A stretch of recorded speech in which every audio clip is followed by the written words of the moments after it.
राज्य सरकारच्या मंत्रिमंडळाच्या बैठकीत बुधवारी अनेक महत्त्वपूर्ण निर्णय घेण्यात आले. यामध्ये अहमदनगरचे नामकरण पुण्यश्लोक अहिल्यादेवीनगर करण्याचा महत्त्वपूर्ण निर्णय जाहीर होताच राज्यभरातून स्वागत करण्यात आले. दरम्यान गुरुवारी आमदार विजयकुमार देशमुख, शहराध्यक्ष नरेंद्र काळे, शहर उत्तरचे निवडणूक प्रमुख राजकुमार पाटील आणि सोलापूर शहर भाजपाच्या प्रमुख पदाधिकाऱ्यांच्या उपस्थितीत चार पुतळा येथील राजमाता अहिल्याबाई होळकर देवीच्या पुतळ्यास पुष्पहार अर्पण करून अभिवादन करत शासन निर्णयाचे स्वागत करण्यात आले.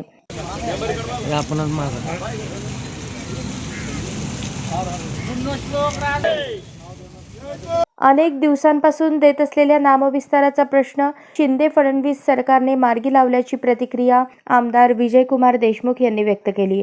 जन्मस्थान चोंडी येथील अहमदनगर जिल्ह्यातील असल्यामुळं गेल्या अनेक वर्षापासून या महाराष्ट्रातल्या आणि या देशातल्या अनेक जनतेचं मागणी होते की अहमदनगर हे नाव बदलून तिथं पुण्यश्लोक अहिल्यादेवीचं नाव द्यावं. त्याचंच काल आपल्या महाराष्ट्र शासनाने आदेश काढला आणि त्याचं नाव बदलण्यात आलं. याबद्दल महाराष्ट्र शासनाचा आम्ही सगळ्यांनी आभार मानतो, कारण गेल्या अनेक वर्षापासून ज्या महाराष्ट्राच्या जनतेचं मागणी होतं ते मागणी त्यांनी पूर्ण केलं. अहमदनगरचे नामांतर करून पुण्यश्लोक अहिल्यादेवी होळकर नगर असे करण्याच्या निर्णयाचे आम्ही स्वागत करतो असे म्हणत नरेंद्र काळे यांनी शिंदे-फडणवीस सरकारचे स्वागत केले.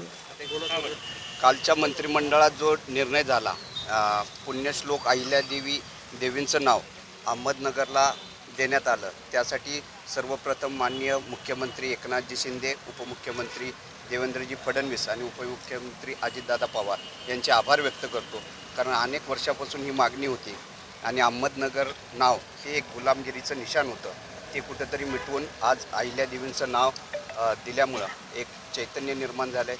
त्याचाच एक भाग म्हणून आज आम्ही आनंद उत्सव साजरा करण्यासाठी एकत्रित आलो होतो.